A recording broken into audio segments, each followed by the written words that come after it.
तुमच्या याचा नवरा जिवंत नव्हता तेव्हापासूनचे पुरावे येते काय हे तुमच्या एका बी झकमाऱ्या अधिकाऱ्याकडे नसणारे तितके पुरावे एका बी राज्यातल्या हे एका माणसाच्या यशवंत दहीहंडीचे एकट्याचे पुरावे बघाय जस काय मोजण्या करायच्या इतके गठ्ठे येते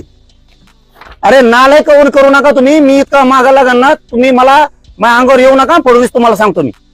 मी जर तराला लागलो ना तो तुमचं लय अवघड करून टाकेन मी सगळ्याच इतके पुरावे द्यायचे तुम्हाला तरी रद्द होती काय ते पुरावे काय पुरावे आहेत का काय ते निजामकालीन येतं इंग्रजकालीन येतं तुमच्या याचा नवरा जिवंत नव्हता तेव्हापासूनचे पुरावे येते काय पुरावे येते कोण अधिकार देत तुम्हाला मराठींचा वाटोळा करायचा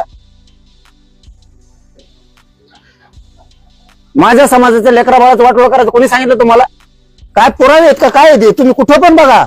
इतके पुरावे नसते तो नुसते प्रमाण 3000 लोकांचा वाटोळा करायला लागला तुम्ही त्या दही अंड्याच्या आता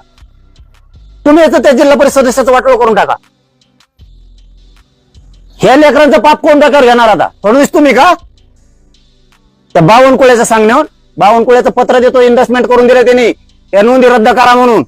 हो हे फडणवीस लक्षात ठेवा तुम्ही आता त्या बावनकुळ्याने मराठीचं वाटोळा करायचं ठरवलंय यांनी इन्व्हेस्टमेंट करून पत्र दिलंय त्या नोंदी रद्द करा तुमचे निवडून नाही आले म्हणून तुमच्या निवडणुकीसाठी माझे मराठी लोक मारणार तुम्ही